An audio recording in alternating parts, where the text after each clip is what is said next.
We have just finished the first 4 weeks of our new homeschool year in 2025 and 2026. And that was the ease into our homeschool year kind of schedule that I had planned out for us. So go ahead and stick around and I will tell you all about how things are going. Hi everyone, welcome to our homeschool table. My name is Jerilyn. I'm a homeschooling mom of 3 kids. They're age 11, 4, and 2. My oldest is in 6th grade. My middle is doing kind of a pre-K year, and my 2-year-old is toddling around and keeping everything very fun and interesting. Here on my channel, I like to share all about homeschool related content, so I hope that you will click that subscribe button and stick around. Okay, so I really like to ease into our homeschool year, and so this year I created a plan, and I have a video all about that I will link up above for you. And so each week for 4 weeks, we added a few subjects. I like to do like one independent subject and one mom subject for the first week, and then add 1 or 2 to each of those lists until everything is going.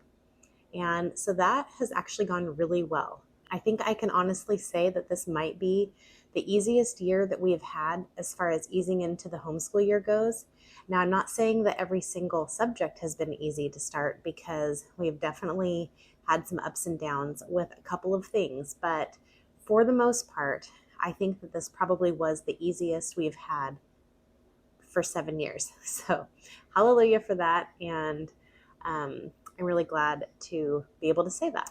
Okay, so I have a little list here of all of the things that we do for the week. And I actually just made this yesterday to kind of update it based on rearranging a few things. As we started going in our homeschool schedule, I realized that as much as I try to keep things a little bit lighter on Fridays, it actually was really full. And so I rearranged some things so that I would kind of spread out our mini morning time subjects throughout the school week. I also realized that some of the subjects that I thought I could get away with only doing 2 days a week really weren't working very well like that. So a couple of the things I made 4 days a week instead of 2, and a couple of things I just switched the days around a little bit. So let me tell you all about it. And I will go ahead and put up a graphic of what this looks like so that you can see it. And it's just organized Monday through Friday. So on Mondays, we do our science and coffee time with friends, and that goes from about 10 to 1. So my daughter does a little bit of her independent work before that, from about 9 or 9:30 until 10 when they get here. And that works really well for her.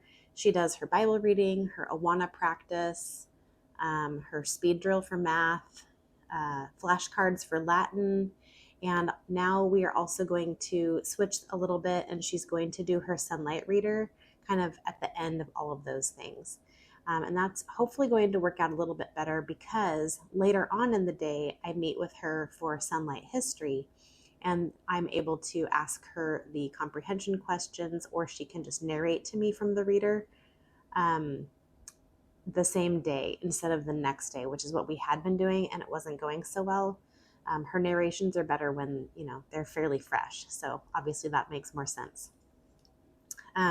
After lunch, every single day, we switched to doing language arts and then math. And I know that seems kind of weird. You should do the most difficult subjects first. But those are the 2 subjects, language arts and math, where we kind of butt heads a little bit.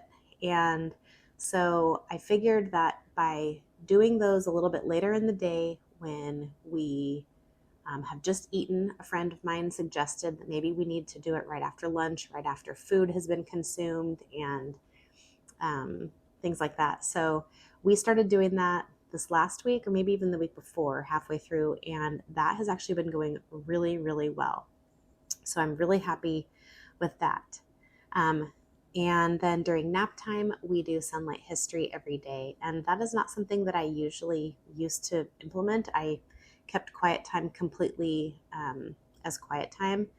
And I'm actually really liking that we are doing that, because it helps my daughter to focus on the history that I'm reading aloud, but also it's not nearly as distracting with having to, manage toddlers and preschool people that constantly are needing things. So it just helps us to not have to break up the readings nearly as much as we used to. Okay, so Tuesday, Wednesday, and Thursdays are basically almost the same schedule, which is really nice because then it gives a lot of consistency with what we're doing throughout the day. So in the morning, I have planned to do all about reading, pre-reading with my son while my daughter is doing her other independent work. Then we all come together for kind of a snack time in the morning. Sometimes if we've gotten a late start, it actually winds up being lunchtime, and that's okay too. But we do our Sunlight Bible things, our Gentle and Classical Preschool with all of the memory statement cards and any of the things that I'm going to read for Gentle and Classical Preschool, like the poetry book or the Big Thoughts for Little People or the actual book of the week. So that's all going really well. My older daughter does stay for that, and she is joining us for the music and art components of that program.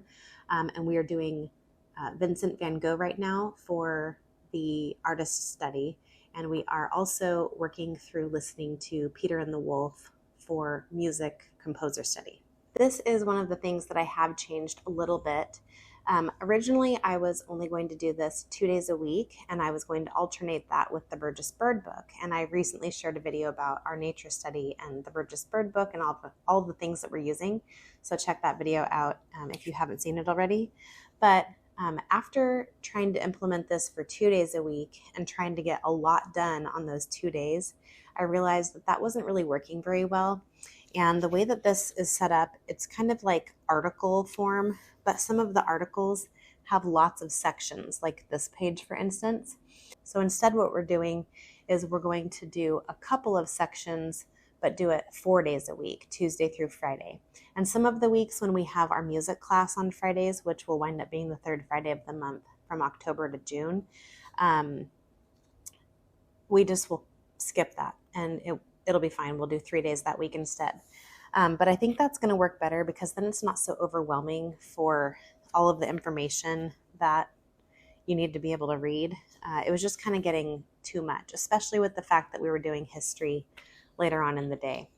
But we do really like this, and I haven't gotten to many of the lessons that have all of the books, but I will show you a couple of picture books that I got to go along with this. So in the front of the On Mission magazines, there's a section that talks all about the books that they recommend to kind of go along with the program.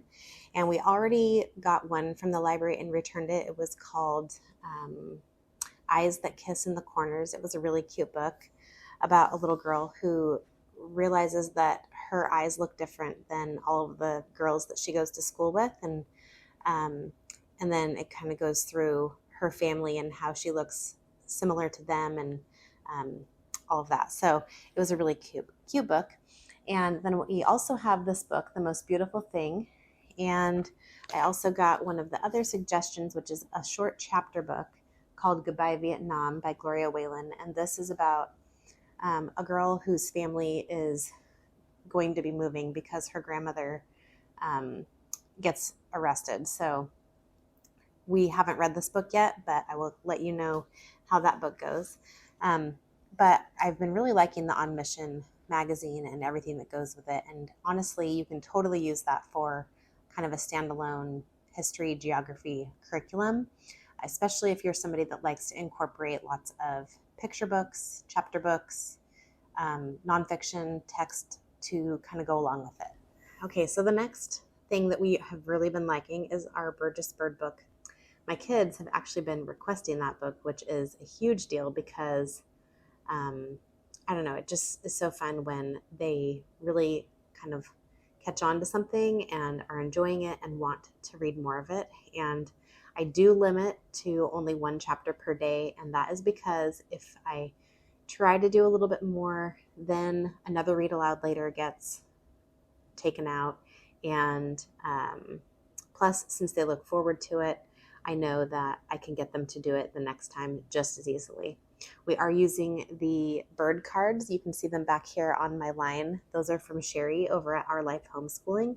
So thank you to Sherry for sending those to me to be able to use with the kids. They absolutely love them. And we were actually just talking today about how we're not going to be able to fit all of them up there because there are 83 birds. And I think we have, 15 of them up already. And that's not even hardly denting the deck of cards. So we're going to have to take some down so that we can put more up. And they weren't really too happy about that.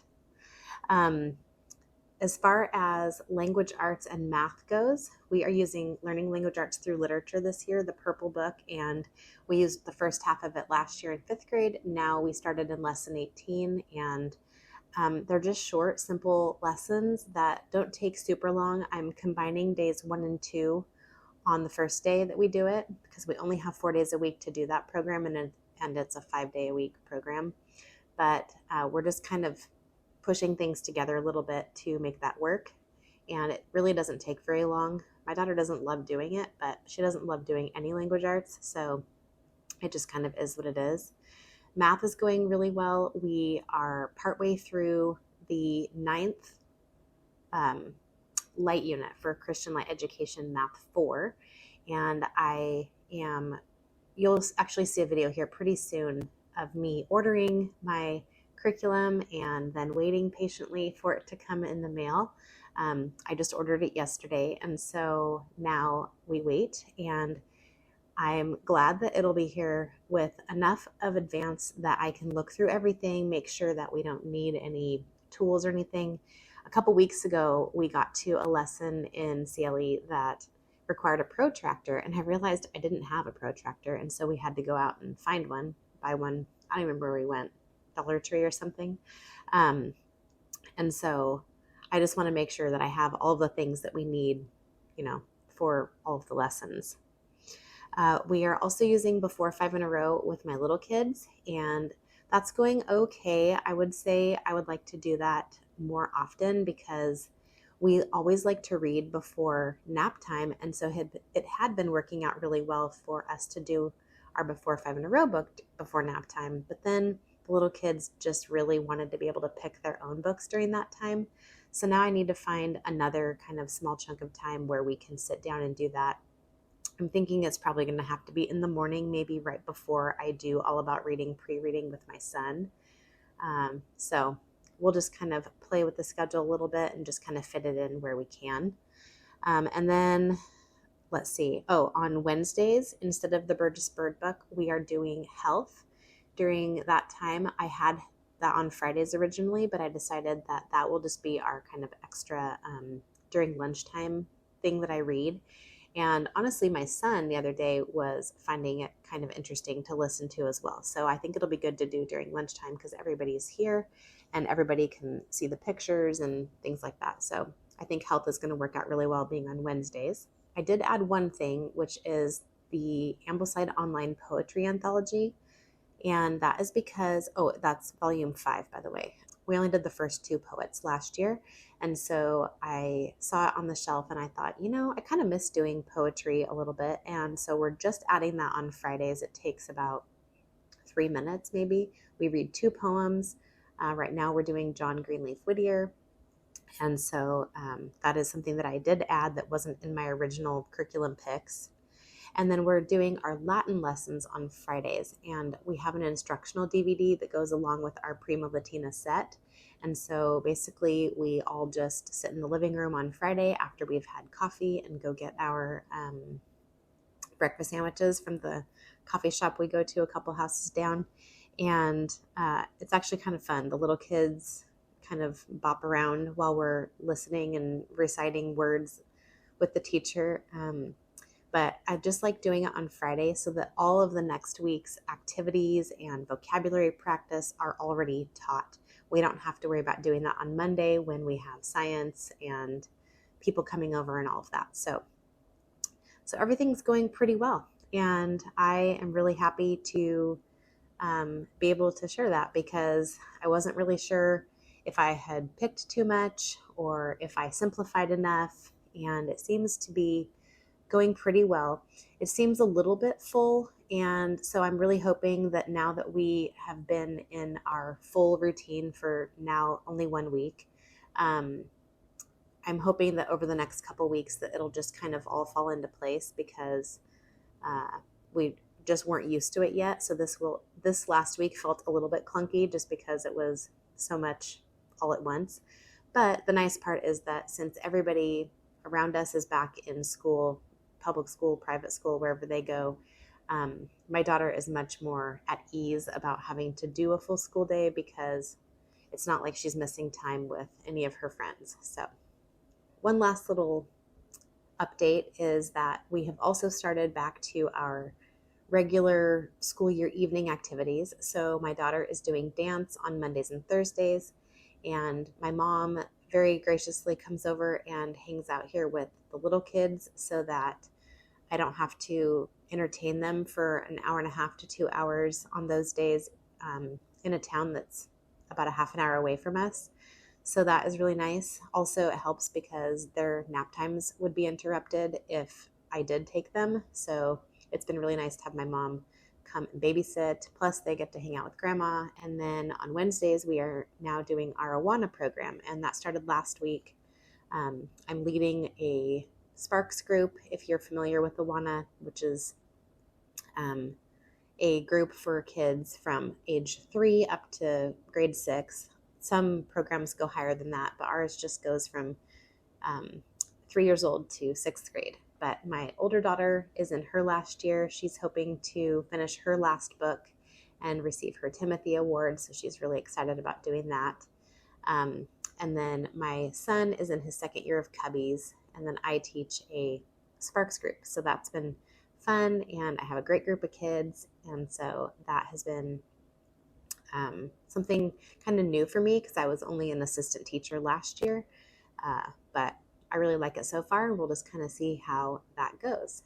Well, I think that's about all I have to say for today. If you have any questions about any of the things that I talked about, please let me know down below in the comments. I always love chatting with you guys. If you have used any of these materials and have any suggestions, or you are just a seasoned homeschool mom that has some great tips for me, I am all ears, so leave those down below in the comment box. I hope that you guys are all having a really great start to your homeschool year. I can't wait to hear all about how your homeschool year is going. Thank you so much for hanging out with me today, and we'll see you next time.